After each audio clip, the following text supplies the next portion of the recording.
തെരഞ്ഞെടുപ്പ് കാലത്തെ രാഷ്ട്രീയ അടിയൊഴുക്കുകളുടെ ആദ്യ സൂചനകളുമായി വീണ്ടും 24 ഇന്റലിജൻസ്.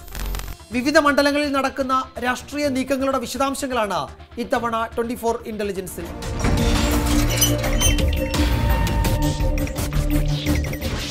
കേരളത്തിൽ പല മണ്ഡലങ്ങളിലും ത്രികോണ മത്സര പ്രതീതി ഉണ്ടാക്കിയ ബിജെപിക്ക് പക്ഷേ ചില മണ്ഡലങ്ങളിൽ വലിയ നഷ്ടമുണ്ടാകും. 24 ഇന്റലിജൻസിന് ലഭിച്ച വിവരമനുസരിച്ച് 4 മണ്ഡലങ്ങളിൽ ബിജെപിയുടെ വോട്ട് ചോരും. കണ്ണൂർ, വടകര, എറണാകുളം, കൊല്ലം എന്നീ മണ്ഡലങ്ങളിലായിരിക്കും ബിജെപിയുടെ വോട്ട് ചോരുക.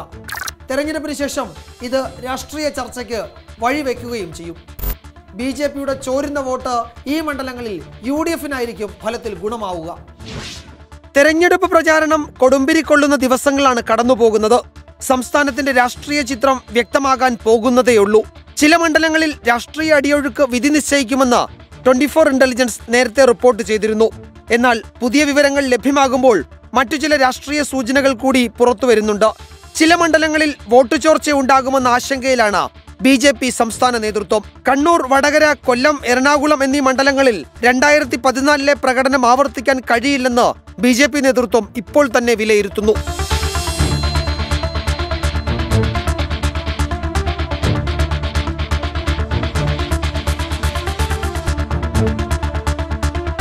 തെരഞ്ഞെടുപ്പിന് ശേഷം വോട്ട് കച്ചവടമെന്ന പഴി കേൾക്കേണ്ടി വരുമെന്നും BJP നേതൃത്വം ഭയപ്പെടുന്നുണ്ട്.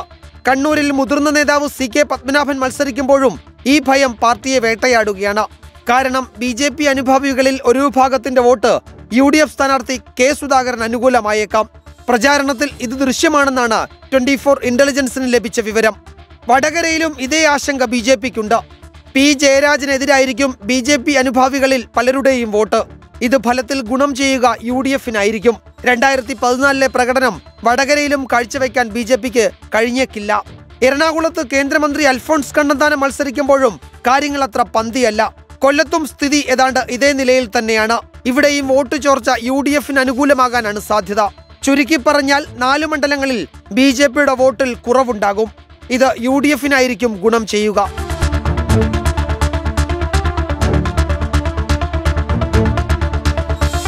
കേരളത്തിൽ BJPക്ക് വോട്ട് ശതമാനം ഉയർത്തണം. ഇല്ലെങ്കിൽ ദേശീയ നേതൃത്വം കടുത്ത നടപടികൾ സ്വീകരിച്ചേക്കാം. തിരുവനന്തപുരവും പത്തനംതിട്ടയും അടക്കം പല മണ്ഡലങ്ങളിലും BJP ശക്തമായ പോരാട്ടം കാഴ്ചവെക്കുന്നുമുണ്ട്.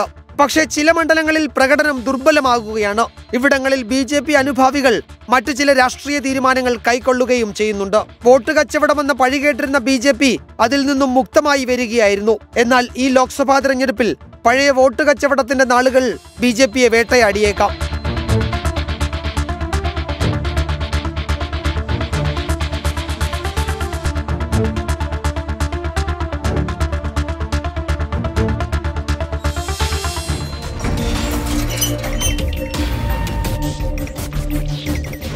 BJPക്ക് മാത്രമല്ല വോട്ട് ചോർച്ച ഭയം. തിരുവനന്തപുരം ലോക്സഭാ മണ്ഡലത്തിൽ വോട്ട് ചോരുമെന്ന ആശങ്കയിലാണ് CPIയും. 200-ലധികം ബൂത്തുകളിൽ പ്രവർത്തകരും നേതാക്കളും സജീവമാകാത്തതിൽ കടുത്ത അതൃപ്തി പ്രകടിപ്പിക്കുകയാണ് C. ദിവാകരൻ. CPI ഇടതുമുന്നണിക്ക് പരാതി നൽകാൻ ഒരുങ്ങുകയാണ്. ചില ന്യൂനപക്ഷ കേന്ദ്രീകൃത മേഖലകളിൽ CPIM തന്ത്രപരമായ നിശബ്ദത പാലിക്കുകയാണെന്നും C. ദിവാകരന് വിമർശനമുണ്ട്. ഫലത്തിൽ ഈ നീക്കങ്ങൾ ഗുണം ചെയ്യുക ശശി തരൂരിനായിരിക്കും. തിരുവനന്തപുരത്ത് C. ദിവാകരനെ CPI കളത്തിലിറക്കിയത് മത്സരം കടുപ്പിക്കാൻ തന്നെയായിരുന്നു. മണ്ഡലത്തിലെ BJP സാന്നിധ്യം കണക്കിലെടുത്തായിരുന്നു സംസ്ഥാന തലത്തിൽ പ്രവർത്തിക്കുന്ന നേതാവിനെ മത്സരിപ്പിക്കാൻ CPI തീരുമാനിച്ചത്. 2014 സീറ്റ് വിറ്റു എന്ന ആക്ഷേപത്തിൽ നിന്ന് CPIക്ക് പുറത്തു കടക്കുകയും വേണമായിരുന്നു. ഇതിനിടയിലാണ് CPI അപകടം മണത്തത്. 200-ലധികം ബൂത്തുകളിൽ ഇടതുമുന്നണിയുടെ പ്രവർത്തനം നടക്കുന്നില്ലെന്ന് CPI വിലയിരുത്തി. പലയിടത്തും നാമമാത്രമാണ് പ്രവർത്തനം. ഇടതുമുന്നണിക്ക് രേഖാമൂലം പരാതി നൽകാൻ C. ദിവാകരൻ ഒരുങ്ങുകയാണ്.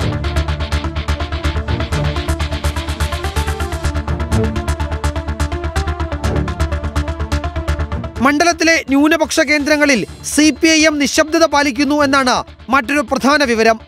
ഇതിലും CPIക്ക് ആശങ്കയുണ്ട്. ഇതൊക്കെ വോട്ട് ചോർച്ചയുടെ പ്രാഥമിക ലക്ഷണമാണോ എന്ന് ഇപ്പോൾ പറയാൻ കഴിയില്ല.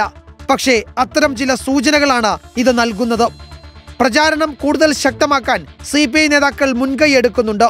എന്നാൽ ചില മേഖലകളിൽ ഈ നീക്കത്തിന് വേണ്ടത്ര പിന്തുണ കിട്ടുന്നില്ലത്രേ. ഈ ആശയക്കുഴപ്പം ബോധപൂർവം സൃഷ്ടിക്കപ്പെടുന്നതാവാം. ശശി തരൂരിനായിരിക്കാം ഇതിന്റെ ആനുകൂല്യം ലഭിക്കുക എന്ന് 24 ഇന്റലിജൻസ് വിലയിരുത്തുന്നു.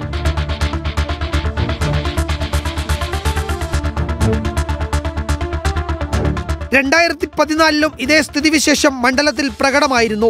തെരഞ്ഞെടുപ്പ് ഫലത്തെ അത് സ്വാധീനിക്കുകയും ചെയ്തിരുന്നു. പക്ഷേ അതൊക്കെ മറികടക്കാനായിരുന്നു പ്രധാനപ്പെട്ട നേതാവിനെ CPI മത്സരിപ്പിക്കാൻ തീരുമാനിച്ചത്. മണ്ഡലത്തിൽ ലത്തീൻ കത്തോലിക്ക സഭയുടെ പിന്തുണ ശശി തരൂരിന് ലഭിക്കുമെന്നാണ് 24 ഇന്റലിജൻസിന് ലഭിച്ച വിവരം. അതും CPIയെ അലോസരപ്പെടുത്തുന്നുണ്ട്.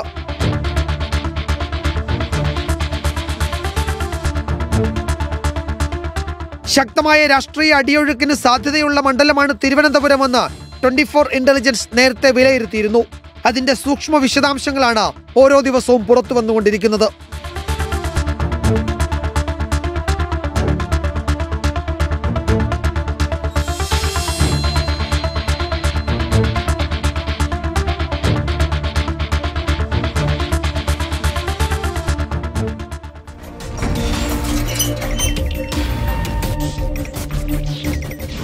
പത്തനംതിട്ട ലോക്സഭാ മണ്ഡലം നേരത്തെയും 24 ഇന്റലിജൻസിൽ പരാമർശ വിഷയമായിട്ടുണ്ട്.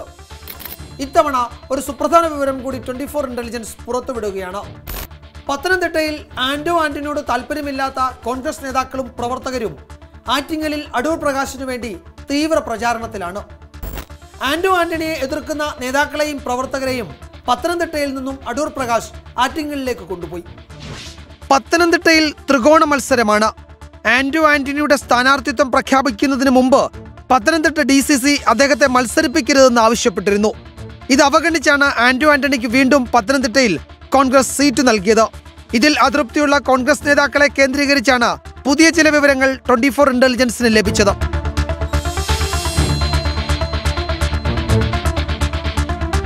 ആന്റണിയെ എതിർക്കുന്ന കോൺഗ്രസ് നേതാക്കൾ കൂട്ടത്തോടെ ആറ്റിങ്ങൽ മണ്ഡലത്തിലേക്ക് ചുവടുമാറ്റി. അടൂർ പ്രകാശിനു വേണ്ടിയാണ് ഇവരുടെ പ്രവർത്തനം. പത്തനംതിട്ട മണ്ഡലത്തിലെ കോൺഗ്രസിന്റെ തെരഞ്ഞെടുപ്പ് പ്രവർത്തനങ്ങളെ ഇത് ബാധിച്ചിട്ടുണ്ടെന്നാണ് 24 ഇന്റലിജൻസിന് ലഭിച്ച വിവരം.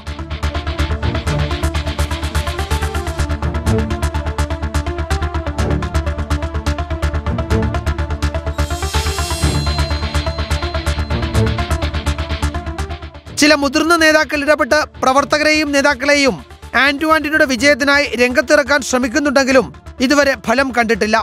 പ്രചാരണ രംഗത്ത് ഇടതു സ്ഥാനാർത്ഥി വീണ ജോർജ് ഏറെ മുന്നിലായിരുന്നു.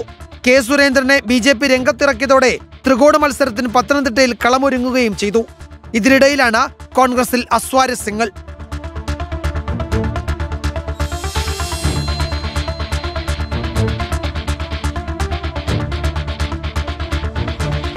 അടൂർ, കോന്നി നിയമസഭാ മണ്ഡലങ്ങളിലാണ് കോൺഗ്രസിന്റെ പ്രവർത്തനം പ്രതീക്ഷിച്ച പോലെ മുന്നോട്ടു പോകാത്തത്. ഈ മേഖലയിൽ ഏറെ സ്വാധീനമുണ്ട് അടൂർ പ്രകാശിന്. ഇവിടെ നിന്നുള്ള നേതാക്കളെയും പ്രവർത്തകരെയും ആറ്റിങ്ങലിലേക്ക് കൊണ്ടുപോയി എന്നാണ് വിവരം. ആറ്റിങ്ങലിൽ മണ്ഡലത്തിന് പുറത്തുനിന്നുള്ള സ്ഥാനാർത്ഥി എന്ന പ്രതിച്ഛായ മാറ്റിയെടുക്കാനാണ് അടൂർ പ്രകാശ് ശ്രമിക്കുന്നത്. ഇതിനുവേണ്ടി കൂടുതൽ പ്രവർത്തകരെ മണ്ഡലത്തിൽ ഇറക്കുകയാണ് അടൂർ പ്രകാശ് ഇപ്പോൾ ചെയ്യുന്നത്.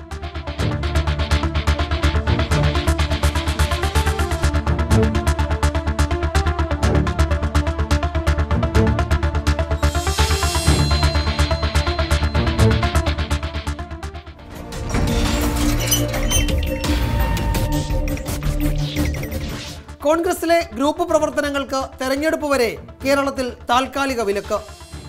രാഹുൽ ഗാന്ധിയുടെ സ്ഥാനാർത്ഥിത്വത്തോടെ ഗ്രൂപ്പ് കളികൾക്ക് അവധി പ്രഖ്യാപിച്ചിരിക്കുകയാണ് കേരളത്തിലെ കോൺഗ്രസ് നേതാക്കൾ.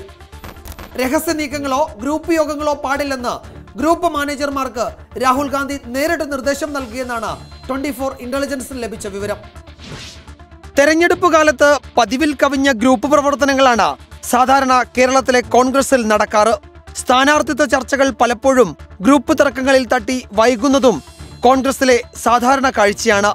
എന്നാൽ രാഹുൽ ഗാന്ധിയുടെ വയനാട്ടിലെ സ്ഥാനാർത്ഥിത്വത്തെ തുടർന്ന് കേരളത്തിൽ താൽക്കാലികമായി ഗ്രൂപ്പ് പ്രവർത്തനങ്ങൾ നിലയ്ക്കും. ചേരിതിരിഞ്ഞുള്ള യോഗങ്ങളും രഹസ്യ ചർച്ചകളും പാടില്ലെന്ന് കോൺഗ്രസ് നേതാക്കൾ തീരുമാനിച്ചു. രാഹുൽ ഗാന്ധി തന്നെ ഈ നിർദ്ദേശം കോൺഗ്രസ് നേതാക്കൾക്ക് നൽകി എന്നാണ് 24 ഇന്റലിജൻസിന് ലഭിച്ച വിവരം.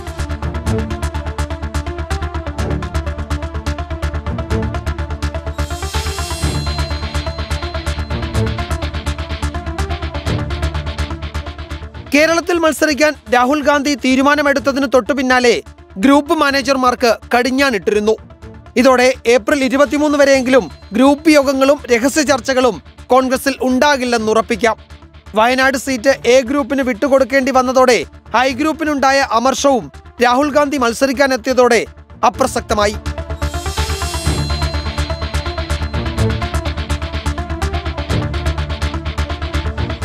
കോഴിക്കോട് ചേർന്ന ഐ ഗ്രൂപ്പ് നേതാക്കളുടെ രഹസ്യയോഗം കോൺഗ്രസിൽ വലിയ ചർച്ചയായിരുന്നു. യോഗത്തിനെതിരെ KPCC നേതൃത്വം പരസ്യ നിലപാടെടുക്കുകയും ചെയ്തു. ഇതിനിടയിലാണ് രാഹുൽ ഗാന്ധി വയനാട്ടിൽ മത്സരിക്കാനുള്ള തീരുമാനം പ്രഖ്യാപിച്ചത്. ഇതിനുശേഷം നടന്ന കേരളത്തിലെ കോൺഗ്രസ് നേതാക്കളുടെ യോഗത്തിൽ ഗ്രൂപ്പ് അതിപ്രസരത്തിൽ ഹൈക്കമാൻഡ് കടുത്ത അതൃപ്തി പ്രകടിപ്പിക്കുകയും ചെയ്തു. ഇതോടെ ഗ്രൂപ്പ് പ്രവർത്തനങ്ങൾക്ക് ഇടവേള എടുക്കാൻ നേതാക്കൾ പൊതുവിൽ തീരുമാനിക്കുകയായിരുന്നു. വയനാട്ടിലെ തെരഞ്ഞെടുപ്പിന്റെ ചുമതല KPCC നേതൃത്വത്തിനാണ്. ഈ സാഹചര്യത്തിൽ മറ്റു വിഷയങ്ങൾ ചർച്ചയാവാതെ നോക്കേണ്ടതും KPCCയുടെ ചുമതലയാണ്. ജില്ലാ കോൺഗ്രസ് കമ്മിറ്റികൾക്കും ഗ്രൂപ്പ് പ്രവർത്തനങ്ങൾക്കെതിരെ ജാഗ്രത പാലിക്കാനുള്ള മുന്നറിയിപ്പ് ലഭിച്ചിട്ടുണ്ട്.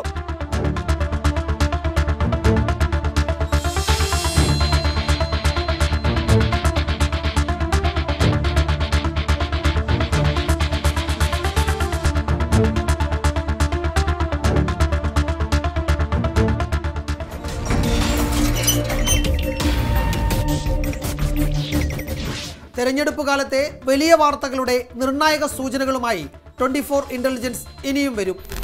രാഷ്ട്രീയ വിശകലനങ്ങളുമായി.